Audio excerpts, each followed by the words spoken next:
Number ઓમ સહનાવવતુ સહનૌ ભુનક્તુ સહ વીર્યં કરવાવહૈ તેજસ્વિનાવધીતમસ્તુ મા વિદ્વિષાવહૈ. ઓમ શાંતિ શાંતિ શાંતિ. હરિ ઓમ શ્રી ગુરુભ્યો નમઃ. હરિ ઓમ. સદાશિવસમારંભાં શંકરાચાર્યમધ્યમાં અસ્મદાચાર્યપર્યન્તાં વંદે ગુરુપરંપરાં. વંદે ગુરુપરંપરાં. પ્રપન્નપારિજાતાય તોત્રવેત્રૈકપાણયે જ્ઞાનમુદ્રાય કૃષ્ણાય ગીતામૃતદુહે નમઃ. સર્વોપનિષદો ગાવઃ દોગ્ધા ગોપાલનંદનઃ પાર્થો વત્સઃ સુધીર્ભોક્તા દુગ્ધં ગીતામૃતં મહદ. વસુદેવસુતં દેવં કંસચાણૂરમર્દનં દેવકી પરમાનંદં કૃષ્ણં વંદે જગદ્ગુરું. શ્રીકૃષ્ણં વંદે જગદ્ગુરું.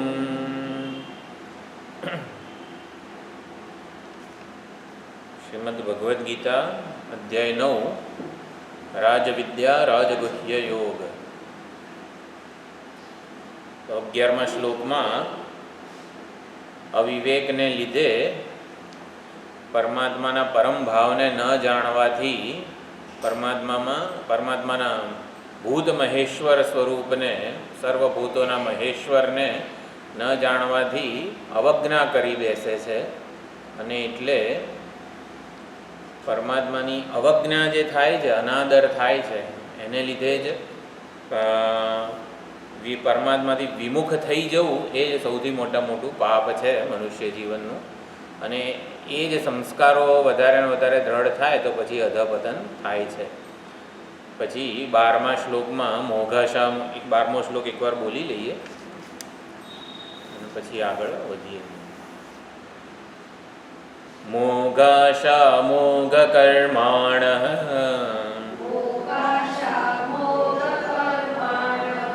મોઘ જ્ઞાના વિચેતસઃ રાક્ષસીમાસુરીં ચૈવ પ્રકૃતિં મોહિનીં શ્રિતાઃ. પ્રકૃતિ એટલે અહીંયા સ્વભાવ વગેરે છે અર્થ. તો મોહિની પ્રકૃતિને જે આશ્રિત છે, મોહિની પ્રકૃતિનો જેને ભરોસો છે એટલે એના આશ્રય જે રહેલા છે એ મોહિની પ્રકૃતિ કઈ છે? રાક્ષસી અને આસુરી એટલે ભગવાનથી વિમુખ જ રાખે. આપણામાં ભોગ સંસ્કારોને જ ઉત્તેજિત કરે. તો રાક્ષસી પ્રકૃતિ એટલે ઘોર તમોમયી કહેવાય. દ્વેષ પ્રધાન પ્રકૃતિ, મને લાભ જોઈએ છે, મને ઘણી બધી સિદ્ધિઓ પ્રાપ્ત કરવી છે, સુખ ભોગ સગવડતા પ્રાપ્ત કરવી છે, પણ બીજાના ભોગે એટલે કે બીજાને હેરાન કરીને બીજાને પછાડીને હું આગળ વધું, આને રાક્ષસી પ્રકૃતિ કહેવાય. એ પણ મોહિત કરનારી છે, મોહિની જ છે. અને આસુરી પ્રકૃતિ એટલે કે હું મારા પુરુષાર્થથી, અર્થ અને કામ પ્રધાન પુરુષાર્થ હોય જીવનમાં. આસુરી રાગ પ્રધાન, મને જે ગમે ને એવું કરું, એટલે એને રાગ પ્રધાન આસુરી પ્રકૃતિ કહેવાય. એટલે મારી સફળતા માટે હું ગમે તે કરું અને મારી સફળતા માટે બીજાને નીચે પાડું, એ આસુરી પ્રકૃતિ છે. અને આ બધી વસ્તુઓ જે છે મોહિની પ્રકૃતિ, મોહિની સ્વભાવ જે છે એના લીધે જ અધપતન થાય છે. જે બીજા અધ્યાયમાં કામાત ક્રોધોભિજાયતે ક્રોધાત ભવતિ સમોહ વગેરે જે મનુષ્યનું અધપતનની જે સીડી પગથિયા કીધા છે એ જ પ્રમાણે અહીંયા પણ મોહિની પ્રકૃતિના વશમાં થયેલા બધા મનુષ્યો પોતાનું અધપતન નોતરે છે, મનુષ્યત્વને ગુમાવી બેસે છે. અને એ બધાનું જ્ઞાન પણ મોઘ છે, કર્મો પણ મોઘ છે, અને આશાઓ પણ મોઘ છે. મોઘ એટલે વ્યર્થ છે. એટલે કે જે જ્ઞાન આપણને પરમાત્માથી વિમુખ લઈ જનારું હોય જ્ઞાન મોઘ વ્યર્થ જ કહેવાય. જે કર્મો વડે પરમાત્માની આરાધના ના થાય, અહંકારની સેવા થાય, અહંકારની પુષ્ટિ થાય, એને પણ મોઘ કહેવાય. અને મોઘ આશાઓ એટલે કે અને વિચેત સહ એની આશાઓ પણ વ્યર્થ જ હોય છે. આ પ્રાપ્ત કરીશ ને સુખી થઈ જઈશ વગેરે. એટલે સુખ એ કોઈ આવી રીતે બહિર્મુખ બનીને શોધ્યા કરે. દસમાને શોધવાના 10 છોકરાઓ જે પ્રયત્ન કરે છે, જે આશા રાખે છે કે ત્યાં 10મું મળી જશે વગેરે, બધી મોઘ જ છે. એટલે કે સાચા સ્વરૂપને જાણ્યા વગર, દસમાના સુખના પરમાત્માના સ્વરૂપને જાણ્યા વગર એમનું બધો પ્રયત્ન મોઘ છે. તો જાણ્યા વગર કરે છે એટલે વિચેત સહ એવું કીધેલું છે. એટલે વિચેત સહ એટલે વિમુખ થઈને બધું જ પ્રયત્ન કરે છે. વિમુખ થઈને પ્રયત્ન કરે છે માટે મોઘ છે. તો આ પ્રમાણે અર્થ કર્યો. એટલે મોઘાશા વગેરે અજ્ઞાની અવિવેકી લોકોનું રૂપક છે. એ લોકો માટે સુખી થવાનો પ્રયત્ન તો પ્રત્યેક જીવ કરે જ છે. પરંતુ આ મોઘાશા મોઘ કર્માણનો પ્રયત્ન કેવો હોય? આંધળો માણસ હોય એ કાળી બિલાડીને અંધારિયા રૂમમાં શોધે કે જેમાં એ છે જ નહીં. અંધારા ઓરડામાં જે કાળી બિલાડી છે જ નહીં એને આંધળો માણસ શોધી રહ્યો છે. આવું રૂપક ભક્તો આપે છે કે મોઘાશા મોઘ કર્માણ મોઘ જ્ઞાન વિચેતસ. પરમાત્માથી વિમુખ થઈને સુખી સલામત વગેરે જે પ્રસન્નતા શાંતિ વગેરે જે પ્રાપ્ત કરવાનો પ્રયત્ન છે મોઘ જ છે. એટલે આ મોહિની પ્રકૃતિ. એટલે આપણે જો પરમાત્માથી વિમુખ હોઈએ ને, એટલે કે રામ દરબાર છે, રામજી સીતાજી સિંહાસન ઉપર બિરાજમાન છે, માયારૂપી નર્તકી નાચી રહી છે. એટલે પરમાત્માથી વિમુખ હોઈએ ને તો જ માયારૂપી નર્તકીના તાલે આપણે નાચતા થઈ જઈએ. એટલે એને મોહિની માયા વગેરે કીધેલું છે, મોહિની પ્રકૃતિ. પરંતુ એકવાર આપણું ધ્યાન જો આવી રીતે ભક્તિદેવી સીતાદેવી તરફ હોય, પરમાત્મા તરફ હોય, તો પછી આપણને એમના દર્શન કરાવે છે. એટલે દૈવી પ્રકૃતિ, એટલે આ રાક્ષસી આસુરીની જાણે કે નિંદા થઈ, એટલે આપણામાં પણ કોઈ સંસ્કાર ભાવ વગેરે આવો પ્રયત્ન તો નથી થતો ને સુખી થવા માટે, સલામતી વગેરે માટે, એ કીધું. અને હવે મહાત્માનસ્તુ મામ પાર્થ, તો દૈવી પ્રકૃતિવાળા ભક્તો સાધકો વગેરે કેવા હોય છે એ હવે 13મા શ્લોકમાં કહે છે. એમનું બધો જ પ્રયત્ન સફળ થાય છે, સાર્થક થાય છે. તો જે શ્રદ્ધા અને ભગવાનની ભક્તિથી સંપન્ન છે અને મોક્ષ માર્ગે પ્રવૃત્ત છે એવા લોકો માટે, ભક્તો માટે ભગવાન કહે છે એમના લક્ષણો. આ લક્ષણો જે છે એ આપણામાં સ્વાભાવિક, આપણો સ્વભાવ જ છે. આપણને ધ્રુવ પ્રહલાદ વગેરે ભક્તોનું ચરિત્ર ક્યાંક ગવાતું હોય તો કેવું સુંદર સાંભળવાની મજા આવે અને સ્વભાવથી જ આપણને એ ગમે. ક્યાંક હિરણ્યકશિપુનું આમ ચરિત્ર ગાન થતું હોય તો આપણને મજા આવે છે કંઈ. એટલે એ જે કહે છે કે દૈવી સ્વભાવ એ આપણો મૂળ સ્વભાવ જ છે અને આપણો મૂળ સ્વભાવ જ આપણને સાંભળવો ગમે વગેરે. તો એ મૂળ સ્વભાવ આપણો ઓળખવાનો છે. અજ્ઞાનને લીધે જે આ રાક્ષસી આસુરી વગેરે તમોગુણ રજસગુણ આગંતુક છે. આપણો મૂળ સ્વભાવ તો સત્વ પ્રધાન જ છે. તો સત્વ પ્રધાન સ્વભાવ હોય તો કેવી સદ્ગુણો આપણામાં વિકાસ પામે. એટલે આ સદ્ગુણોને બહારથી ક્યાંયથી લેવા જવાના નથી, એના માટે કોઈ પ્રયત્ન જ કરવાનો નથી. આ આપણો મૂળ સ્વભાવ છે અને એ આપણે ઓનપ ક્લેમ કરવાનો છે આપણા મૂળ સ્વભાવને. તો એ હવે 13મા શ્લોકમાં કહે છે. મહાત્માનસ્તુ મામ પાર્થ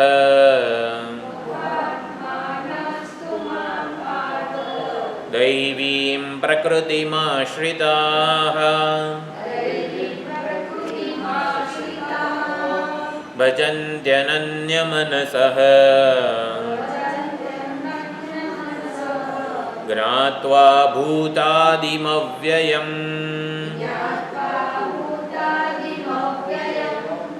તો બહુ સુંદર શ્લોક અહીંયા. ભજંતી અનન્ય મનસઃ, અનન્ય ભક્તિ, અનન્ય ભક્તો વગેરે. અનન્ય શબ્દ આ 7 થી 12 અધ્યાયમાં ઘણી બધી વખત આવેલો છે. ભક્ત્યા ત્વનન્યા શક્ય અહમ એવમ વિદોર્જુન, એ પણ કીધું 11મા અધ્યાયમાં. અને પુરુષસ્સ પરઃ પાર્થ ભક્ત્યા લભ્યસ્તોનન્ય, એ 8મા અધ્યાયમાં પણ કીધું છે.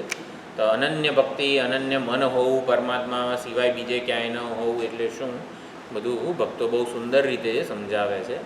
તો મહાત્માનસ્તુ, તું એટલે પરંતુ, એટલે 12મા શ્લોકમાં આસુરી અને રાક્ષસી પ્રકૃતિની વાત કરી, અને પરંતુ એનાથી વિલક્ષણ જે છે, જેના લક્ષણો જુદા છે, તો એવા વિલક્ષણ જે બધા ભક્તો છે એને મહાત્મા કહેવામાં આવે છે. યમરાજા પણ 5 વર્ષના નચિકેતાને મહાત્મા કહીને સંબોધે છે. અક્ષુદ્ર ચિત્ત, એટલે કે જેનું ચિત્તમાં ક્ષુદ્રતા એટલે તુચ્છતા, પરિચ્છિન્ન વસ્તુઓ સાથે જે વળગેલો નથી. ન ચિકેતા, ન ચિનોતી ન કેતયતી ઇતિ નચિકેતા. ન ચિનોતી સાંસારિક અનિત્ય ક્ષણભંગુર કે પરિચ્છિન્ન, પરિચ્છિન્ન એટલે સીમિત, આ દેહ વગેરે અનેક બધા ખંડિત જે બધા પદાર્થો છે એનું ચયન કરતો નથી, એને પસંદ કરતો નથી. ન કેતયતી, એનો સંગ્રહ કરતો નથી, એને નચિકેતા કીધું છે. તો નચિકેતા એટલે આ પ્રમાણે. તો મહાત્માનઃ, એને મહાત્મા કહે છે યમરાજા. તમબ્રવીત પ્રિયમાણો મહાત્મા વરમ તવેહાદ્ય દદામી ભૂયઃ. એટલે જ્યારે પ્રલોભનોથી જરા પણ પ્રભાવિત ન થયો ત્યારે મહાત્મા કહીને સંબોધે છે.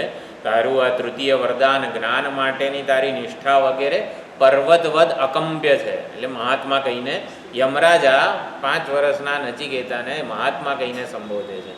તો અહીંયા પણ મહાત્મા એટલે આવી રીતે સુંદર, જેનું વિશાળ મન છે, અક્ષુદ્ર ચિત્ત છે, એવા દૈવી પ્રકૃતિવાળા જે છે, દૈવી પ્રકૃતિમ આશ્રિતા, દૈવી પ્રકૃતિનો જેણે આશ્રય લીધો છે, સહારો છે, ભરોસો છે.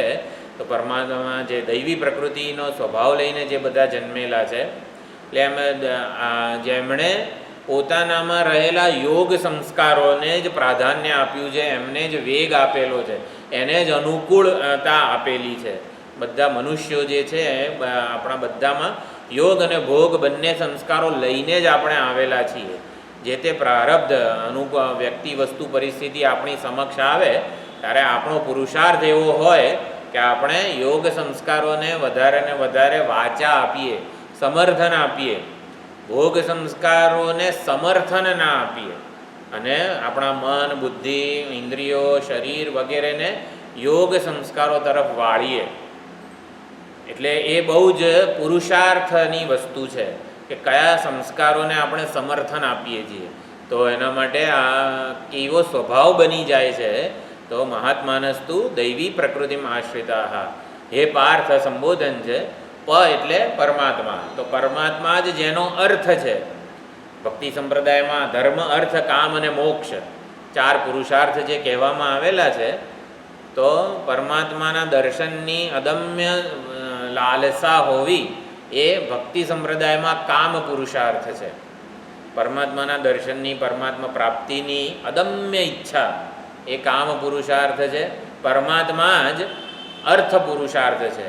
એટલે કે મને પરમાત્મા પ્રસન્ન થાય તો ભગવાન આ બળ જોઈએ ને પેલું બળ જોઈએ ને આ ને તે, એવું નહીં, મને પરમાત્મા જ જોઈએ છે. એટલે ભક્તિ સંપ્રદાયમાં અર્થ પુરુષાર્થ, અર્થ એટલે અર્થ્યતે ઇતિ અર્થ, જેની પ્રાર્થના કોણ કરે, પ્રાર્થના કરવામાં આવે એને અર્થ પુરુષાર્થ કહેવાય. તો ભગવાન સ્વયં છે.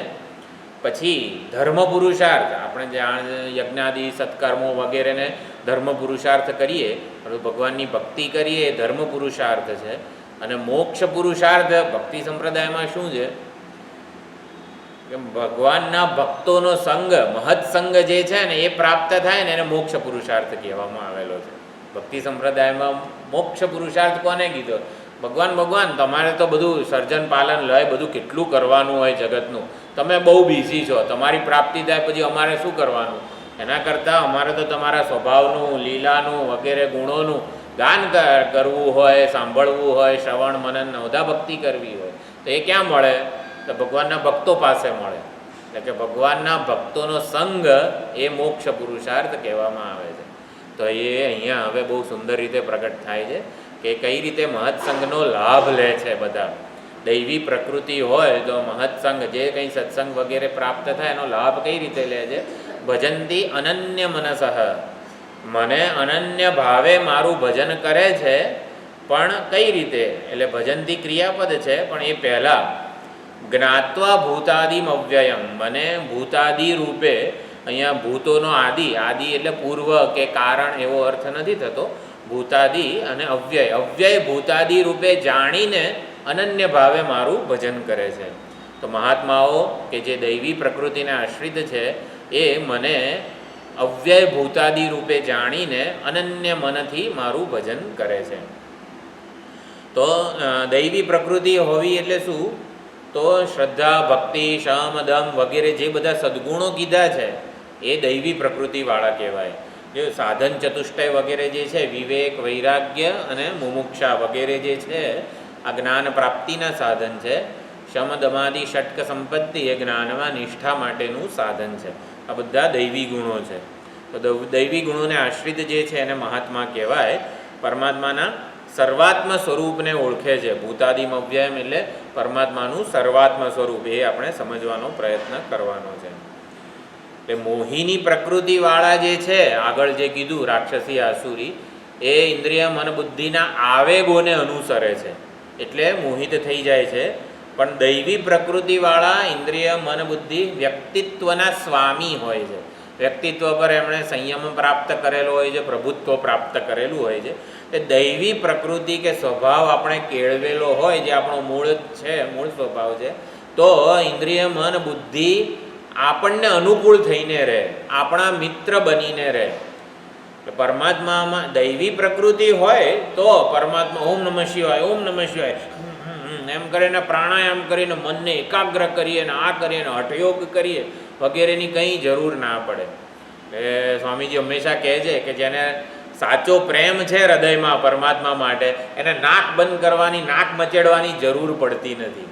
આપણે મનને એકાગ્ર કરવા માટે કેટલી સાધનાઓ શાસ્ત્રોમાં કહેલી છે, એ એકેની એને જરૂર પડતી નથી. એટલે દૈવી પ્રકૃતિ, દૈવી સ્વભાવ હોય તો નાકને મચેડવાની જરૂર રહે નહીં વગેરે. એટલે આ પ્રમાણેનો સઘળો સંસાર વગેરે જે સંકેલાઈ જાય અને કેવળ પરમાત્માની દિશામાં એ આગળ વધતો રહે છે. દૈવી પ્રકૃતિને પરમાત્માનો અનુગ્રહ, ઈશ્વર કૃપા, ઓલો જે ધક્કો મારે ને બીજું એન્જિન, 2 એન્જિન લાગે, મુંબઈથી પૂના જઈએ બોગદામાં ચઢવા માટે તો કરજત સ્ટેશને બીજું એન્જિન લાગતું હોય છે. તો એ પરમાત્માનો અનુગ્રહ, શરણાગતિ, દૈવી પ્રકૃતિવાળાને અનાયાસે એક બીજો ધક્કો, એ બીજું એન્જિન મળી જતું હોય છે. કઈ રીતે મળે? તો એ બધી સમજવાની બહુ જરૂર છે. ભગવાન એકવાર નારદજી સાથે આવી રીતે નગરચર્યામાં આમ તેમ ફરવા ગયા. એક નગર શેઠ વગેરે હતા. એટલે એકદમ દરિદ્ર બ્રાહ્મણનું આમ સાવ ભૂખ્યા તરસ્યા એવું રૂપ લઈને બંને જણા ગયા હતા. પેલો ચોકીદાર હોય, આવા ફાટેલા તૂટેલા ભિખારી જેવા આમ હોય, તો એ ચોકીદાર થોડો મોટા નગર શેઠને ત્યાં અંદર જવા દે. પેલો કે અમને થોડું ખાવાનું આપો, ભોજન આપો, બહુ તરસ્યા છીએ વગેરે વગેરે. તો ઓલો ચોકીદાર જવા નથી દેતો. પછી ચોકીદાર હોય જે શોર બકોર થઈ ગઈ થોડી કે ના અમને ભોજન જોઈએ છે, ભૂખ્યા છીએ વગેરે. તો નગર શેઠને થોડું કંઈક સંભળાતું હતું. તો ચોકીદાર જઈને કહી આવ્યો કે આવી રીતે 2 ભિખારી વગેરે આવેલા છે, એ લોકોને આવા શું કરવા દો છો અહીંયા? તગેડી મૂકો બધાને ધક્કો મારીને.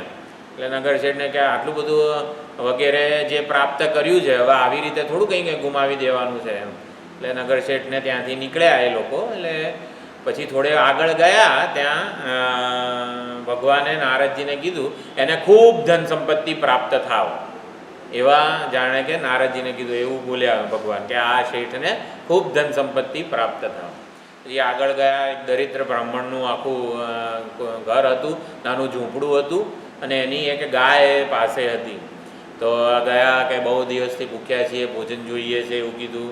તો ઓલાએ તરત ગાયને દોઈ અને ગાયના દૂધથી જ એનું ગુજરાન ચાલતું હતું. ગાય આધારિત જ એક ગાય હતી, એનું જે પાલન પોષણ કરતો હતો ને એમાંથી પોતાનું ઘર ચાલતું હતું. તો ગાય તાજું દૂધ દોઈ દીધું, ગરમ કરીને આપ્યું બેઉને. બેઉએ બહુ સુંદર રીતે લાભ લીધો. અને પછી ભગવાન ને નારદજી બેઉ નીકળ્યા ત્યાંથી આવી રીતે ને કીધું આની ગાય મરી જાય. ભગવાને એવું નારદજીને કીધું કે આની ગાય મરી જાય એટલે છૂટો થઈ જાય એમ. તો નારદજીને વળી એવું થયું કે ઓલાએ આવી રીતે બધી વ્યવસ્થા હતી તોય આવી રીતે તકેડી મૂક્યા અને આણે પ્રેમથી આવી રીતે દૂધ ને બધું આવ્યું, તો એનો એક સહારો એ ભગવાને કેમ આવું કેમ કર્યું? ભગવાન કે બ્રાહ્મણ છે ને જે એ મારો ભક્ત છે, અને મારા ભક્તે મારામાં જ એનું મન પરોવાયેલું રહે, મારું ભજન વધારે ને વધારે કરી શકે ને, એટલે એના મનનો જે ખૂણો રોકાયેલો રહેતો હતો મારા વગરનો, ભગવાન કેવો આમ જરાક શું કે અળખામણો છે એમ, તો મારા સિવાય મારા ભક્ત માટે કોઈ મહત્વનું ના હોવું જોઈએ, એટલે ગાયને છૂટી કરી દીધી, એટલે જેથી એ પૂર્ણકાલીન ફૂલ ટાઈમ ડિવોટી બની જાય. અને ઓલો જે હતો શેઠ, કે મારું દર્શન છે ને અમોઘ છે, એટલે જેને જે જોઈતું હોય ને એ એને મળે છે. એટલે હકીકતમાં બ્રાહ્મણ ભક્ત હતો અને મારી પ્રાપ્તિમાં ગાય વગેરેનું ચિંતન એ પ્રતિબંધક નડતું હતું, એટલે પ્રતિબંધ દૂર કરી દીધો. અને જેને જે જોઈતું હતું, એટલે નગર શેઠને વધારે ધનમાં આસક્તિ વગેરે જે કંઈ હતી એને ખૂબ ધન સંપત્તિ વગેરે પ્રાપ્ત થાય. મોહિની પ્રકૃતિ અને દૈવી પ્રકૃતિનો આ રીતે આચાર્યો અર્થ સમજાવે છે કે બંનેને, એટલે નગર શેઠને બ્રાહ્મણને જોઈને કેવું થાય, આ તો અક્કલ વગરનો છે, આ શું આખો દિવસ ભગવાન ભગવાન ભગવાન કરે છે, અને બ્રાહ્મણને એવું થાય કે આ શું આખો દિવસ ધન સંપત્તિમાં સગવડતામાં વગેરેમાં. એટલે બેઉને એકબીજા જે કરી રહ્યા છે એમાં જાણે કે મૂર્ખામી લાગે. દુન્યવી સમૃદ્ધિ વગેરે જે છે એનું માન વગેરે જે છે આ મોહિની પ્રકૃતિવાળાને હોય, અને બીજા જે ભક્તો વગેરે છે ને આધ્યાત્મિક જે લાભ વગેરે જે થતો હોય છે એમાં જ એનું મન હોય છે. એટલે એકબીજાની ઉન્નતિને વ્યર્થ સમજે છે એ લોકો. એટલે મોહિની પ્રકૃતિવાળા કહે કે આ શું આ બધું વ્યર્થ જ છે, અને દૈવી પ્રકૃતિવાળા એવું સમજે કે આ સંસાર વગેરે સમૃદ્ધિનું ભજન કરવું એ વ્યર્થ છે. એટલે વિષય ચિંતન અને ઈશ્વરનું ચિંતન બંને આ 12મો અને 13મો શ્લોક એ રીતે કમ્પેરિઝન પૂર્વક આપણે સમજવા જોઈએ. વિષય ચિંતન એટલે ધ્યાયતો વિષયાન પુંસઃ સંગસ્તેષુ ઉપજાયતે, વિષયોનું રસપૂર્વક ધ્યાન કરીએ આપણે. કે બીજા અધ્યાયમાં પતનની સીડી છે, તો પતનની સીડીની વિરુદ્ધ જે ચઢતી સીડી છે આધ્યાત્મિક યાત્રાનું એસ્કલેટર જે છે ને એ કઈ રીતે સમજી શકાય. તો જેવી પતનની સીડી છે ને એના વિરુદ્ધના પગથિયા ઈશ્વરની પ્રાપ્તિની સીડી છે.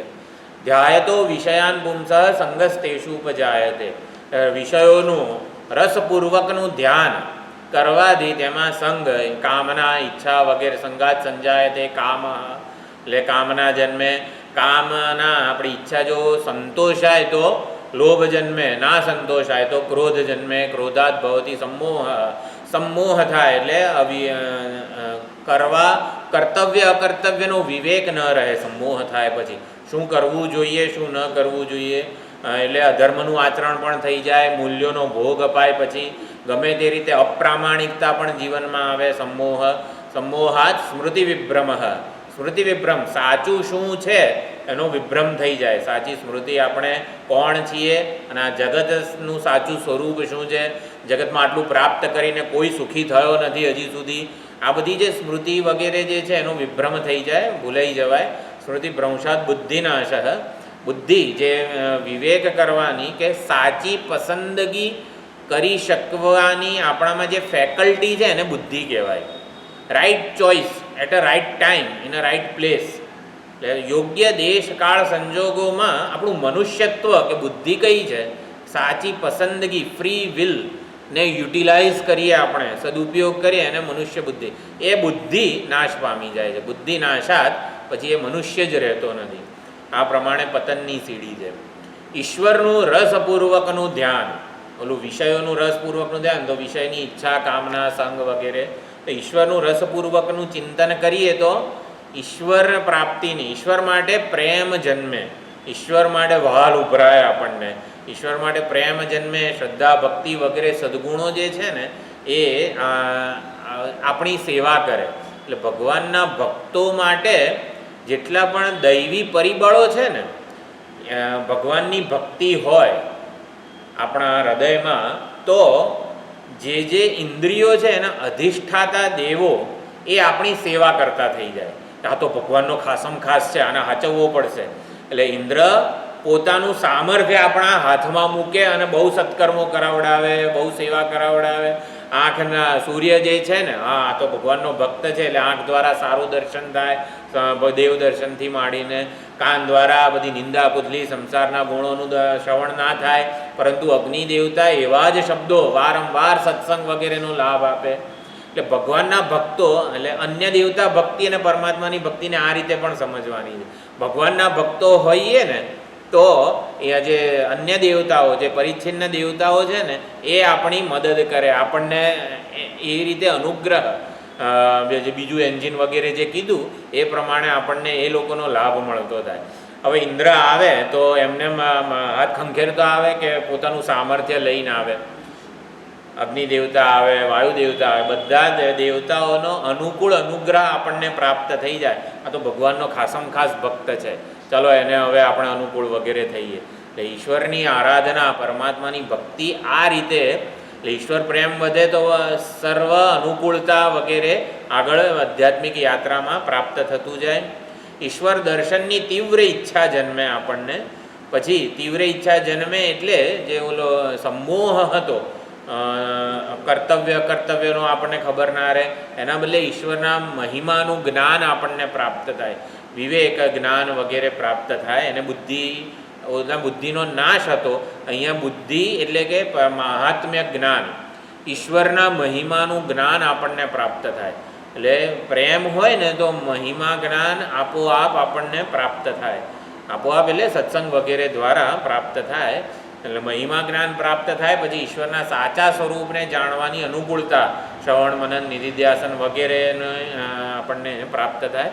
પછી ઈશ્વરનો સાક્ષાત્કાર વગેરે જે છે દર્શન વગેરે થાય.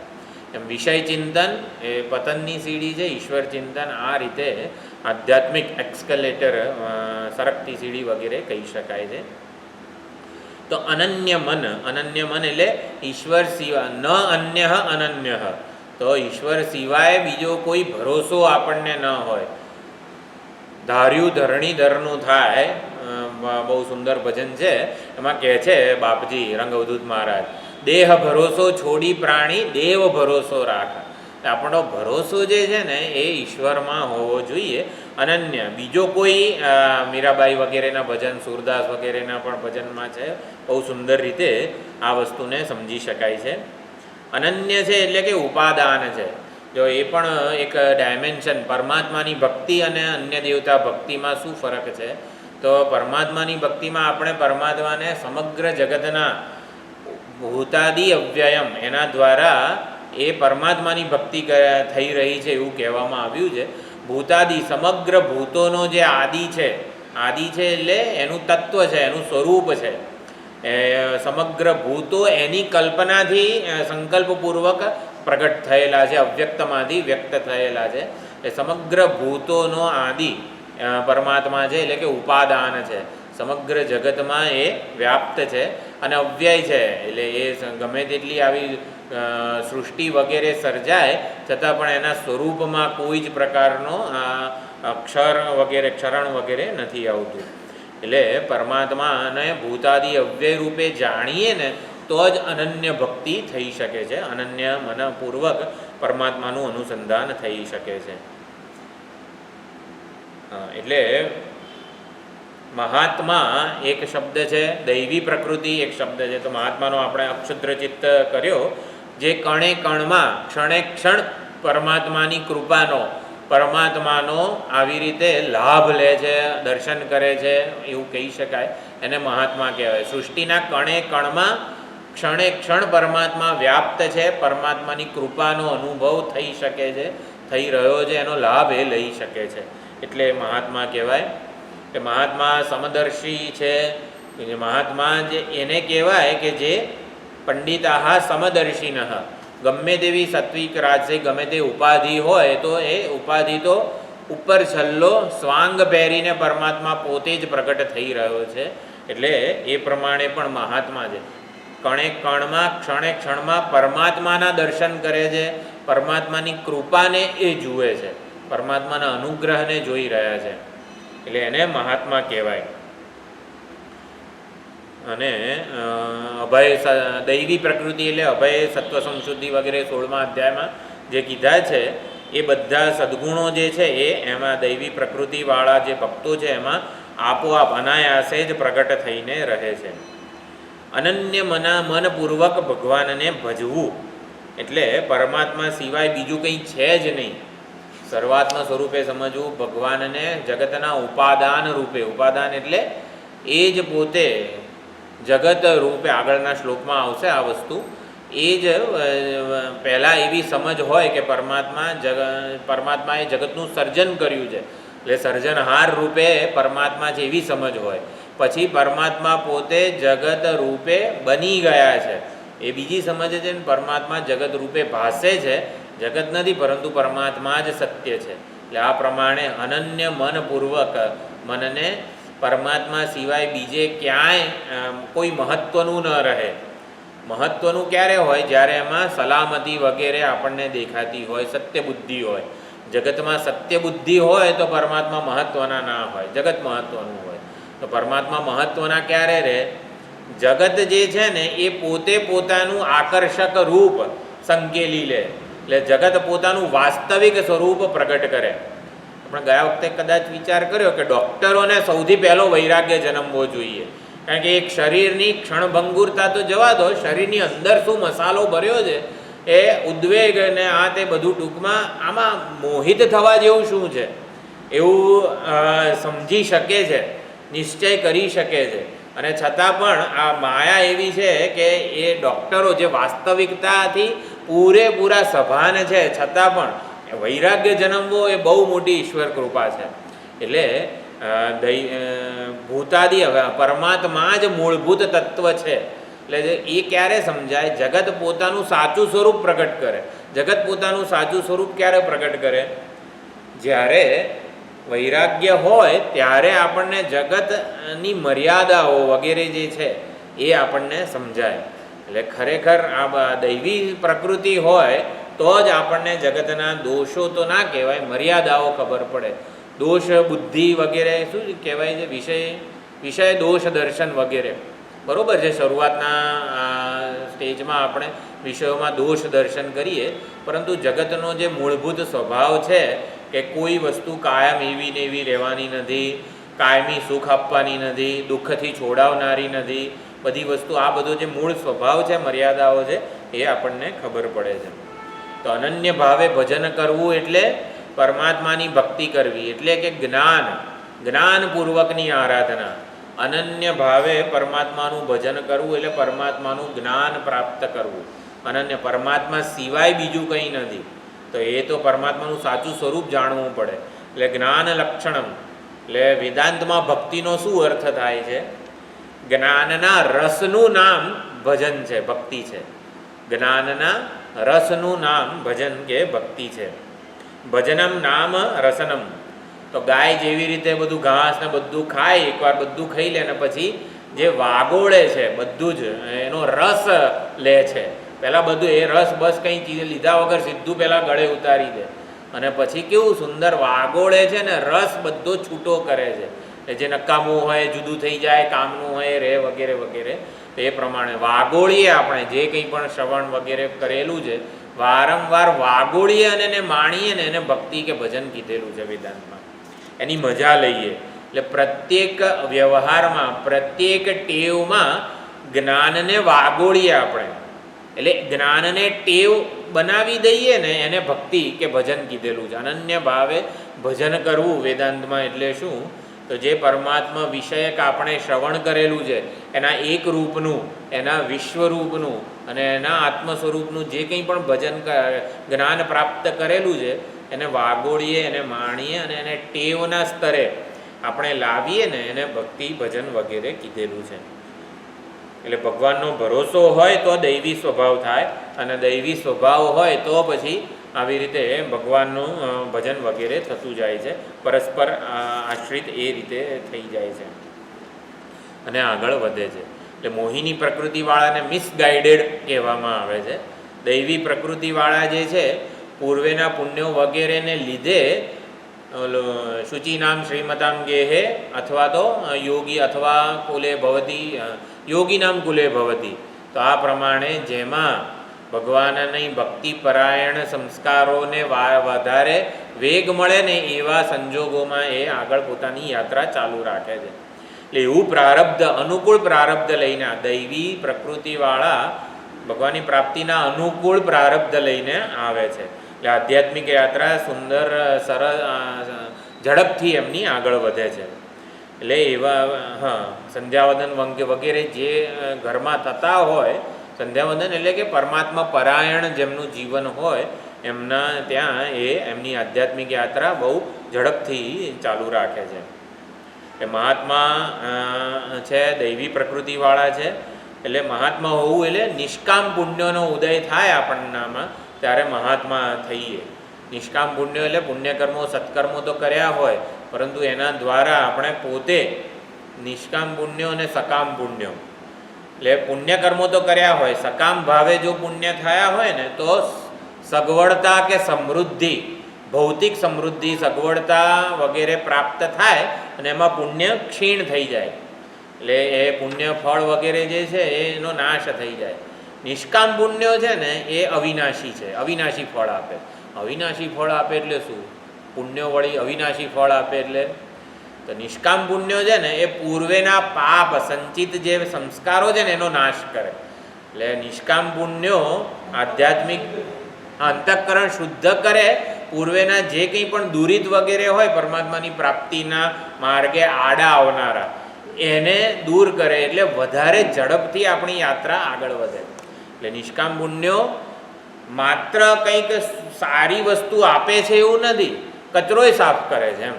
એટલે કે પૂર્વેના દુરિતનો નાશ કરીને આગળ આવે, એકદમ વેગપૂર્વક આપણી યાત્રા ચાલુ રાખે છે. તો નિષ્કામ પુણ્યશાળી જે જીવ છે એ મહાત્મા કહેવાય છે, સત્વપ્રધાન છે. એટલે ધાર્મિક નૈતિક વગેરે જીવન તો જીવેલા જ હોય છે એ લોકો, અને સમજી લે છે કે જગતમાં પસંદ કરવા યોગ્ય તો પરમાત્મા જ છે, વરણ કરવા યોગ્ય પરમાત્મા જ છે. એટલે અનન્ય મનપૂર્વક ભજન કરવું એને વેદાંતમાં વ્યવસાયાત્મિકા બુદ્ધિપૂર્વક, વ્યવસાયાત્મિકા બુદ્ધિને અનન્ય મન કીધેલું છે. વ્યવસાયાત્મિકા બુદ્ધિ બીજા અધ્યાયમાંથી સમજી શકાય. યોગ બુદ્ધિ અને સાંખ્ય બુદ્ધિ આ બે વ્યવસાયાત્મિકા બુદ્ધિ છે. વ્યવસાય એટલે નિશ્ચય, નિશ્ચય એટલે જ્યારે વ્યવહારમાં આપણે હોઈએ ત્યારે યોગ બુદ્ધિપૂર્વકનું જીવન હોય. તો વ્યવહારમાં વેદાંતી ભક્ત હોય છે, યોગ બુદ્ધિપૂર્વક જે કંઈ પણ કરે ને એને ઈશ્વરની આરાધના બનાવે છે. અને વ્યવહારથી ઉપરામ થયેલો હોય ત્યારે સાંખ્ય બુદ્ધિનો આશ્રય લીધેલો હોય છે. સાંખ્ય બુદ્ધિ એટલે આત્મ સ્વરૂપે સ્થિત થવાનો જે પ્રયત્ન કરે છે. એટલે સાંખ્ય બુદ્ધિ અને યોગ બુદ્ધિને વ્યવસાયાત્મિકા બુદ્ધિ કીધી, એને જ અનન્ય ભાવે ભજન કીધેલું છે. કેટલા બધા મહાત્માઓએ આ એક જ શબ્દને કેવી સુંદર રીતે સમજાવેલો છે.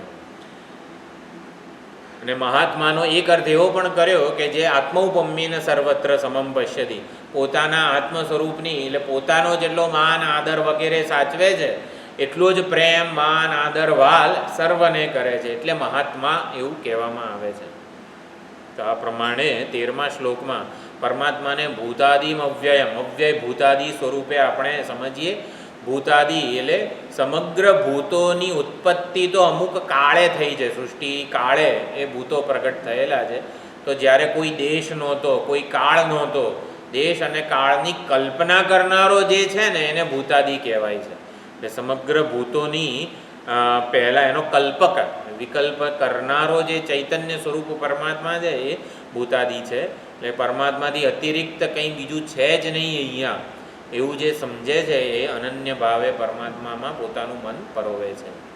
તો અનન્ય મનસ અનન્ય ચિત્તાહ, તો અનન્ય ચિત્ત જેનું છે પરમાત્મા સિવાય બીજો કોઈ એનું ચિંતનનો વિષય નથી. એટલે કે મન પરોવાનો દરેકે દરેક નામ રૂપમાં એ પરમાત્માના આવી રીતે દર્શન કરે છે.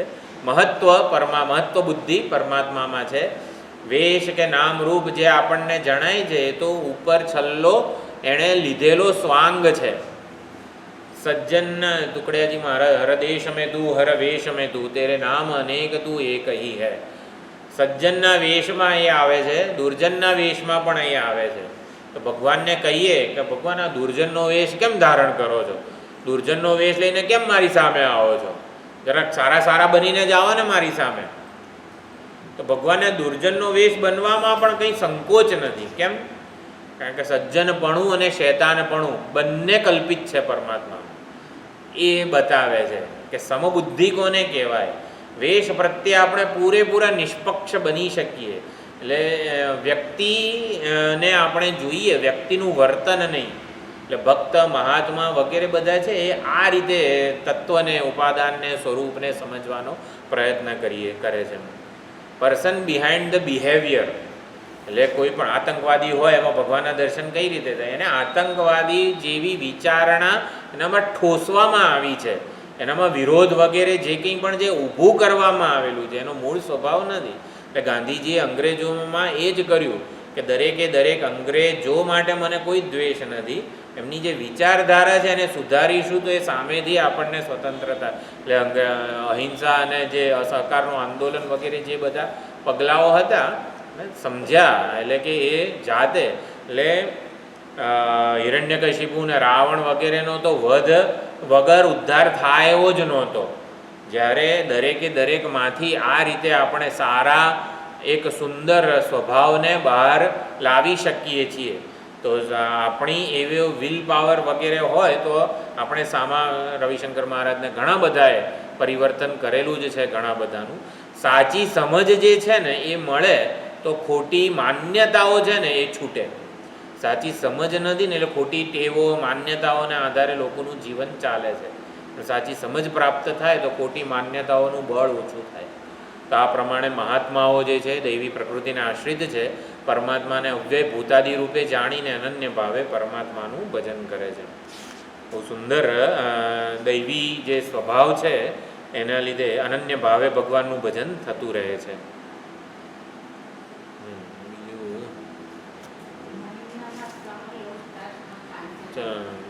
એ પણ છે. સમત્વ દર્શન, સમત્વમ યોગ ઉચ્યતે. સમત્વ બુદ્ધિને જે યોગ ભગવદ્ ગીતામાં કીધેલું છે એ જ મહાત્મા છે. તો આવા મહાત્માઓ જે છે ભગવાનની ભક્તિ કેવી રીતે કરે છે, એટલે ભગવાનનું, એટલે એમના જીવનમાં પરમાત્માની ભક્તિ કેવી રીતે થતી હોય છે તો એ 14મા શ્લોકમાં કહે છે. સતતમ કીર્તયંતો મામ યતંતશ્ચ દૃઢવ્રતાઃ નમસ્યંતશ્ચ મામ ભક્ત્યા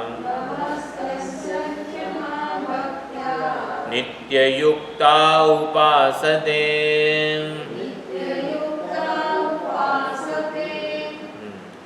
તો સતતમ શબ્દ છે બધા જ જોડે જશે. સતતમ કીર્તયંત, સતત મારું સંકીર્તન કરે છે.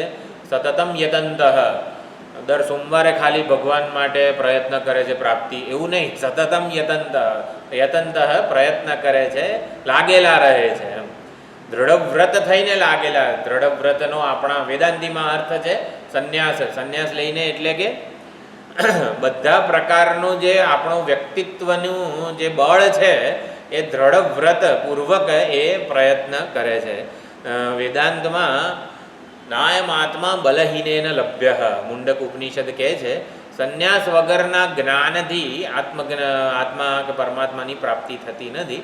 એટલે આખો સમગ્ર ભગવદ્ ગીતાનો જે મામ એકમ શરણમ સર્વધર્માન પરિત્યજ્ય જે છે ને એ દ્રઢવ્રત છે. સર્વધર્માન પરિત્યજ્યને દ્રઢવ્રત કીધેલું છે. મામ એકમ શરણમ વ્રજ એને જ્ઞાન કીધેલું છે.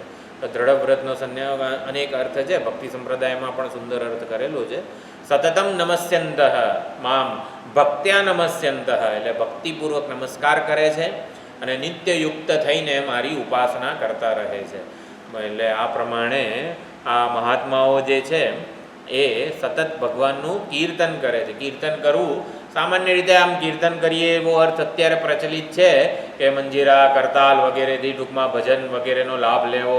પણ કીર્તન કરવું એટલે કીર્તિનું ગાન કરવું, એને કીર્તન કે. કીર્તન ભક્તિ, કીર્તન ભક્તિમાં કોણ છે આદર્શ આચાર્ય?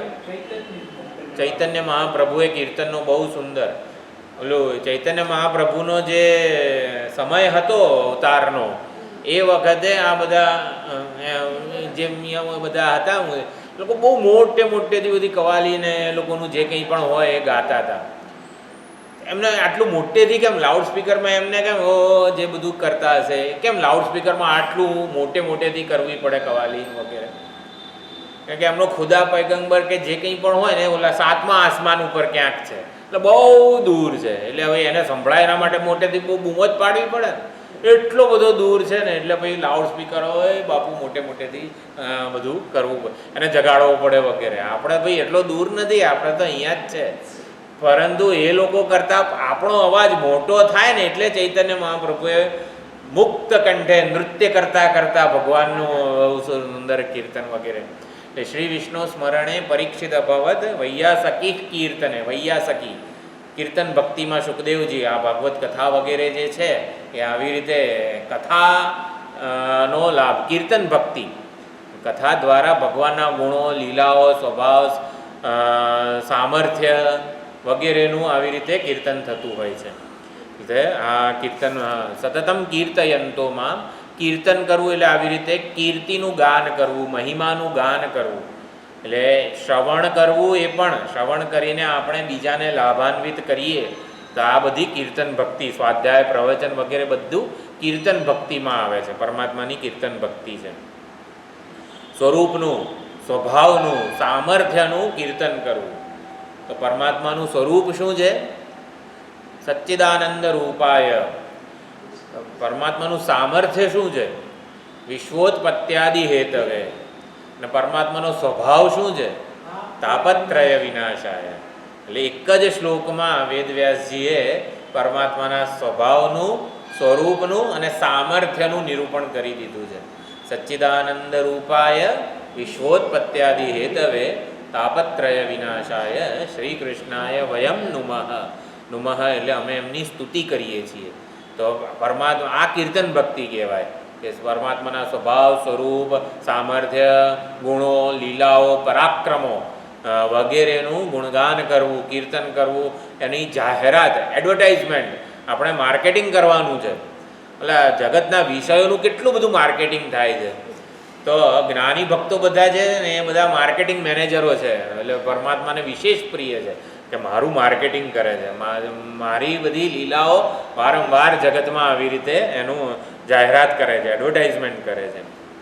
એટલે કીર્તન કરવું એટલે શ્રવણ કરીને બોલવું. એટલે કે પરમાત્મા શું કરે, આપણે નાના છોકરાઓને કહેવાનું હોય ને કે પરમાત્મા શું કરે, તો પરમાત્મા બધાનું રક્ષણ, પાલન, પોષણ કરે. આમ 2-3 વાર આપણે આ બાળ શિબિરમાં નાના છોકરાઓને જુદી જુદી વાર્તાઓ કહીને આપણે બધા કહેતા હોઈએ છીએ.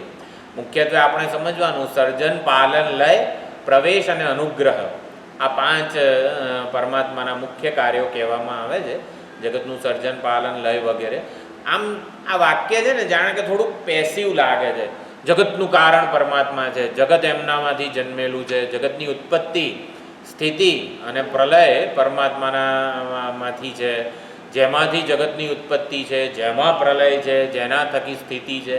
સારું ભાઈ, પરમાત્મામાં છે. આપણને શું, કોઈકમાં હોય કે પરમાત્મામાં હોય, આપણને શું, આપણને સ્વીકારવામાં જરાય વાંધો નથી. બીજા કોઈકમાં થતું હોય સર્જન, પાલન, લય કે પરમાત્મામાં થતું હોય, આપણને શું વાંધો છે? હા, જે કંઈ છે પરમાત્મા છે.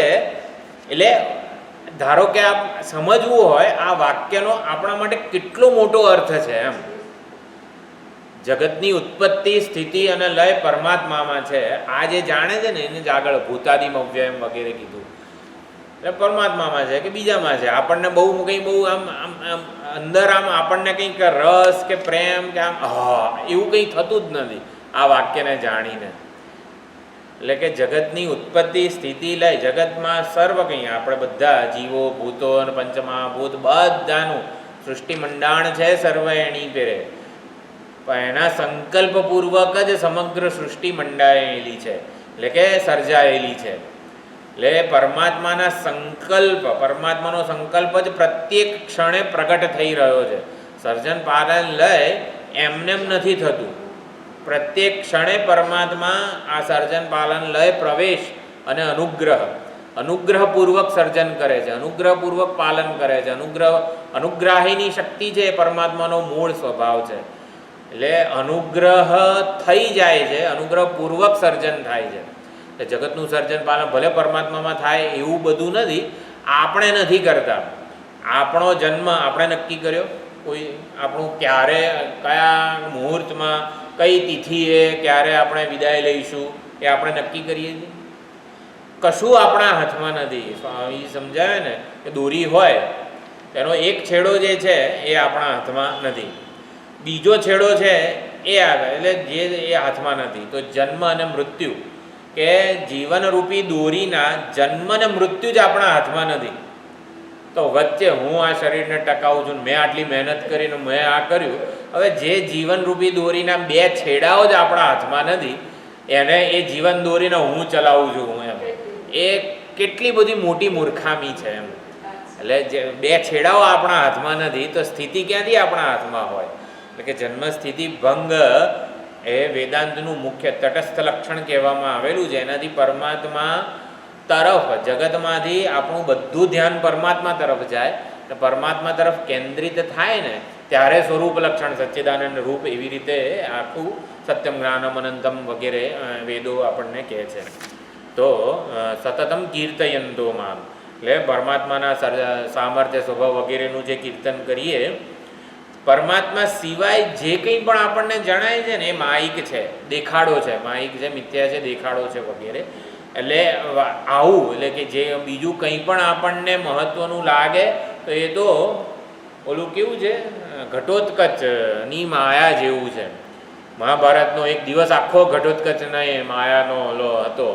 એટલે બધા જે યોદ્ધાઓ હતા ને સામે પક્ષમાં આવી રીતે, તો ઘટોત્કચે એવી માયા ફેલાવી કે ઢગલાના ઢગલા કુરુક્ષેત્રમાં સોના ચાંદી ઝવેરાતના બધા ઢગલાના ઢગલા થઈ ગયા. એટલે બધા જે યોદ્ધાઓ હતા બંને પક્ષના એ કે હવે યુદ્ધ તો તેલ લેવા ગયું, આ બધું ભેગું કરીને એકવાર ઘરે તો આપી આવીએ, પ્રગટ થઈ ગયા છે તો છોડાય કંઈ. ક્લાસમાં આવતા હોય અને ઢગલાના ઢગલા સોના ચાંદી બધા હોય, આટલું બધું કોણ ક્લાસમાં આવે? બધું એ પહેલાં ઘરે જ મૂકી આવીએ ને આપણે તો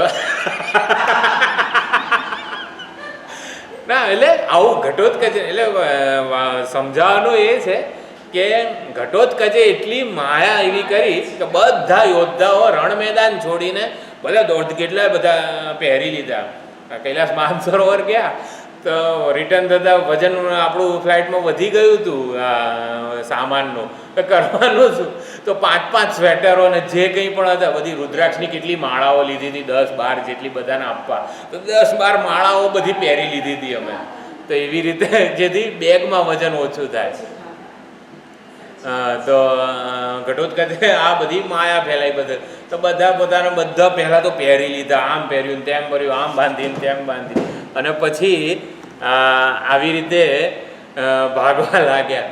હવે ઘટોત્કચની માયા હતી, માયાવી જ હતો, પણ શ્રી કૃષ્ણ તો માયાપતિ છે ને, માયાના સ્વામી છે. એટલે શ્રી કૃષ્ણની સામે પછી ઘટોત્કચની માયા ચાલી નહીં. એટલે ઘટોત્કચની માયા ચાલી નહીં ને એટલે બધા કહેવા લાગ્યા, નારદજીને બધા આવ્યા કે આ બધું તો ઘટોત્કચની માયા જેવું છે, ક્યારે પોતાનું રૂપ બદલશે ને કહેવાય નહીં. તો જે કંઈ પણ બધા ઝવેરાત ને હાર કંદોરા ને સોનું બધું હોય ને એ વીંછી થઈ ગયા અને સાપ થઈ ગયા અને આવું બધું થઈ ગયું. એટલે બધું જાણે કે કરડવા લાગ્યું, વીંછી ને સાપ ને આ ને તે ને બધું એવું થઈ ગયું. એટલે બધા યોદ્ધાઓ આ રીતે ટૂંકમાં વાત એ છે કે ક્યારે આ જગતના બધા આ ઘટોત્કચની માયા જેવું છે આ જગત, ક્યારે રૂપ બદલે ને એ આપણને ખબર ના પડે. એટલે સતતમ કીર્તયંતો મામ, બધું જે કંઈ પરમાત્મા સિવાય જે કંઈ જણાયું ને એ માહિક જ છે, ઘટોત્કચની માયા જેવું છે. ખોટે ખોટું આપણને આકર્ષણ વગેરે જન્માવી દે છે. એટલે એ સમજો. એટલે ટૂંકમાં મહત્વ બુદ્ધિ આપણને જે આપણને વિશેષતાઓ જે છે, ગુણો વિશેષતાઓ એમાં મહત્વ બુદ્ધિ લાગે છે, પણ એના બદલે જે નિર્વિશેષ જે સરળ છે, બધામાં સમાન કોણ હોય? જે સૌથી સરળ હોય ને એ આકાશ કેવું સરળ છે, બધામાં સમાન છે, બધાને સમાનતા સમાન રીતે વ્યાપે છે. તે પ્રમાણે માયિક વસ્તુ હંમેશા એકબીજા કરતાં જુદી કરનારી, વિશિષ્ટ કરનારી હોય. સરળતાને મહત્ત્વ આપીએ તો પરમાત્માનું ભજન વગેરે થાય. એટલે ઘણું અત્યંત સરળ, સૌથી સરળમાં સરળ આ જગતમાં હોય ને તો એ હું છું. હુંમાં કોઈ વિશેષતા નથી. નિર્વિશેષ જે છે ને એ હું છું. હું પણ મને હું કહું છું. બધા પોતપોતાને હું કહે છે. એટલે હું જે ચૈતન્ય છે ને એ સૌથી સરળ છે. તો આ રીતે એના સિવાયનું જે કંઈ જણાતું હોય ને બધું માયિક છે. હા, એટલે ઘટોત્કચની ઓલા દ્વારા યાદ રાખવાનું. ક્યાંય આપણને આકર્ષણ દેખાયું ને કે આ ઘટોત્કચની માયા છે બાપુ, એના ઉપર વિશ્વાસ રાખવા જેવો નથી. તો દ્રઢવ્રત એટલે શમ દમ વગેરે જે સદગુણો કીધા છે એ હોય ને તો દ્રઢવ્રતપૂર્વક ભગવાનનું ભજન થાય. યમ નિયમ વગેરે એટલે એવી જીવન રીતિ કે પરમાત્મા જ મહત્વના બની રહે એને દ્રઢવ્રત કીધેલા છે. તો દ્રઢવ્રત હોવું સામાન્ય રીતે સમજાય કે ભાઈ આજે એકાદશી છે ને, આજે હું સત્યનું જ પાલન કરીશ, એટલે જુઠ્ઠું નહીં બોલું. આજે એકાદશી છે, આજે પૂનમ છે, આ ગંગા કિનારે આપણે કોઈક તીર્થયાત્રાએ ગયા હોઈએ ત્યારે ભાઈ હું આ બધા નિયમોનું પાલન કરીશ, તો એ વ્રત કહેવાય આને. પણ દ્રઢવ્રત એટલે ભાઈ કોઈ દેશ કે કાળની કોઈ મર્યાદા ન રહે અને દ્રઢવ્રતપૂર્વક આપણે વ્રત પાલન થાય. એટલે સર્વાત્મ સ્વરૂપનું આવી રીતે શ્રવણ મનન વગેરે થતું રહે. એટલે માત્ર જ્ઞાનનું વરણ કરેલું હોય આપણે ત્યારે જ અહિંસા છે, સત્ય છે વગેરે પૂર્ણતયા આપણે એનું પાલન કરી શકીએ. એટલે એવું કહે છે કે અહિંસા અને અભય આ બંનેનું પૂર્ણ અર્થમાં પાલન સંન્યાસી કરી શકે છે. અહિંસા અને સત્ય છે, અભય છે, આ બધા જે સદગુણો છે નું પૂર્ણ 100% 100% પાલન સંન્યાસી દ્વારા થઈ શકે છે. એટલે દ્રઢવ્રત સંન્યાસ દ્વારા આવી રીતે ભગવાનનું ભજન થાય છે. તો મામ નમસ્યંત ભક્ત્યા, ભક્તિપૂર્વક મને નમન કરે છે. એટલે કે નમસ્કાર કરીએ આપણે, નમસ્તે વગેરે કહીએ ત્યારે કેવું ત્યાગના અર્થમાં નમસ્કાર છે. એટલે અહમ વૃત્તિ કે અહંકાર જે છે એનો ત્યાગ, મેં અહમ અને મમ ભાવનો ત્યાગ થાય એને નમસ્કાર કીધેલા છે. એટલે અહમ વૃત્તિ આપણને સૌથી વધુ વાલો કોણ છે? અહંકાર જ છે. સૌથી વધુ અહંકારની પ્રસન્નતા માટે, એને ગમે એના માટે આપણે બધું જ કરવા તૈયાર થઈ જઈએ છીએ. તો એ અહંકાર રૂપે, અહંકારનો ત્યાગ એટલે શું? અહંગ્રહ ઉપાસના રૂપે આપણા છાંદોગ્ય ઉપનિષદમાં એનો બહુ જ ઉલ્લેખ થયેલો છે કે અહમ રૂપે આપણે પરમાત્માનું ઉપાસના કરીએ. કે આત્મા ત્વમ ગિરિજામતિ સહચરાહ પ્રાણા શરીરમ ગૃહમ વગેરે છે એ શિવજીની અહંગ્રહ ઉપાસના છે. જે હું રૂપે કરતા ભોગતા ચૈતન્ય આ શરીરમાં વિલસી રહ્યું છે ને એ શિવજી જ છે. એટલે અહંકાર જે છે ને એને શિવ સ્વરૂપે આપણે સમજીને આપણા ઈષ્ટ દેવતાનું, જેમ શિવલિંગ એક વિગ્રહ છે, પ્રતીક છે પરમાત્માનું સ્વરૂપનું, આપણે ભજન કરી શકીએ એના માટે. તો એવી રીતે જે શ્રી વિગ્રહ જે અહંકાર છે ને એ શિવજી છે. તો એ રીતે અહંકારના ત્યાગપૂર્વક આવા પરમાત્માનો નમસ્કાર વગેરે થતું રહે છે. મહાત્માઓ નિષ્કામ પુણ્યશાળી વગેરે હોય એટલે આ સરળતાથી થતું રહે છે. અને ભક્ત્યા એટલે બધું જ થાય છે. સતતમ કીર્તન આ તે બધું નમન થાય છે, કીર્તન થાય છે, યતંત પ્રયત્ન થતો રહે છે, બધું ભક્ત્યા થતું રહે છે ભક્તિપૂર્વક. એટલે પ્રેમપૂર્વક, હૃદયસ્થ પ્રેમપૂર્વક. વિદ્યા જ્ઞાન બધું હૃદયસ્થ થવું જોઈએ. કંઠસ્થ થાય, હૃદયસ્થ થવું જોઈએ. પહેલાં કંઠસ્થ થાય ને પછી હૃદયસ્થ થાય છે. એટલે સતતમ કીર્તયંત, સતત શબ્દ બધે જ આપણે લગાવવાનો છે. એટલે પરમાત્માના સ્વરૂપનું જ આ રીતે સતત કીર્તન, સતત યતંત વગેરે. વ્રજવાસીઓ સતત કીર્તન કરે છે. વ્રજવાસીઓ હંમેશા ગમે તે વાત કરતા હોય, આજે મોડું ઉઠાયું જો ને શેના લીધે કે આ કનૈયો આમ જતો રહ્યો, એટલે ટૂંકમાં ગમે તે ઘટના ઘટી જીવનમાં વ્યવહારમાં એ દિવસે છેલ્લે આવીને કનૈયા આગળ ઊભી રહે. આજે દૂધ ઉભરાઈ ગયું, કેમ? એટલે કનૈયાને જોવા રહીને એમાં મારું દૂધ ઉભરાઈ ગયું. એટલે ઘટના ઘટી છે, દૂધ ઉભરાયું, પણ કેવું કનૈયા તરફ છેલ્લે આવીને અટકી ગયું. એટલે વ્રજવાસીઓ આ રીતે હંમેશા કનૈયાએ આજે આમ કર્યું, કનૈયાએ આજે આવું કર્યું. ટૂંકમાં કનૈયાનું કીર્તન, પરમાત્માનું કીર્તન જે છે એની જ વાતો કરે. અને કેવું આજે કનૈયાએ આવું કર્યું, એવું નહીં, પ્રેમ ભર્યું, રસપૂર્વક કનૈયાની વાત કરતાં કરતાં એના હૃદયમાં જે આમ ઉભરાતો હોય પ્રેમ આપણે સમજી શકીએ છીએ. વ્રજવાસીઓ વગેરે આ રીતે કાનને વાણીથી ભરી દે છે કૃષ્ણ પ્રેમથી. એટલે જે પોતાની વાણીને અને પોતાના કાનને કૃષ્ણના પ્રેમથી ભરી દે છે એને વ્રજવાસી કહેવામાં આવે છે. સતતમ કીર્તયંતઃ, એટલે આ રીતે સતત કીર્તન કરે છે. અને વાણી વડે રસપૂર્વક કીર્તન થવું જોઈએ પરમાત્માનું. એટલે જે વાણી વડે કીર્તન ના થાય ને, ભક્તો એટલે ભક્તિ સંપ્રદાયના બધા કહે કે જે વાણીએ પરમાત્માનું કીર્તન નથી એ જલ્દી ઘરડી થઈ જાય છે. જે વાણી એટલે ગોપીઓ વ્રજભાષામાં કહે કે જે આંખે કાળિયાના દર્શન નથી કર્યા, શું બહુ સુંદર વ્રજની ભાષામાં છે. મરીસો બાવરી વગેરે આરી વહેલી મરે તોય વાંધો નથી, જેણે આવી રીતે ભગવાનના દર્શન નથી કર્યા. જે વાણી વડે કીર્તન નથી થયું એ જલ્દી ઘરડી થઈ જાય છે. ઘરડી થઈ જાય છે એટલે શું? વાણીના યૌવનને પોતાની કુહાડીથી એ હણે છે એમ. વાણીનું યૌવન ક્યારે ટકી રહે? જ્યારે ભગવાનનું કીર્તન થયેલું હોય તો વાણી જલ્દી ઘરડી થઈ જાય જો ભગવાનનું કીર્તન ના થાય તો. આ રીતે બહુ ચૈતન્ય મહાપ્રભુની વાત બધાએ યાદ કરાવી. ચૈતન્ય મહાપ્રભુએ બહુ સુંદર રીતે કીર્તન ભક્તિનો આખો એક ઊભો કરી દીધો હતો, સહેલાબ ઊભો કરી દીધો હતો. બહુ સુંદર રીતે પ્રગટ કર્યું. સંકીર્તન કહેવામાં આવે છે. સંઘમાં રહીને કીર્તન કરવું, એકલા ગાઈએ એવું નહીં. સંઘમાં રહીને કીર્તન કરે ને એને સંકીર્તન કહેવામાં આવે. સંઘેન કીર્તયંતઃ સંગીભૂય કીર્તનમ, સંઘ બનાવીને કીર્તન કરવું જોઈએ. તો આ પ્રમાણે ઘણા ઉદાહરણો છે, થોડાક આપણે જોઈ લઈશું આવતી વખતે. ઓમ પૂર્ણમદ પૂર્ણમિદં પૂર્ણાત પૂર્ણમુદચ્યતે પૂર્ણસ્ય પૂર્ણમાદાય પૂર્ણમેવાવશિષ્યતે. ઓમ શાંતિ શાંતિ શાંતિ. હરિ ઓમ. શ્રી ગુરુભ્યો નમઃ. હરિ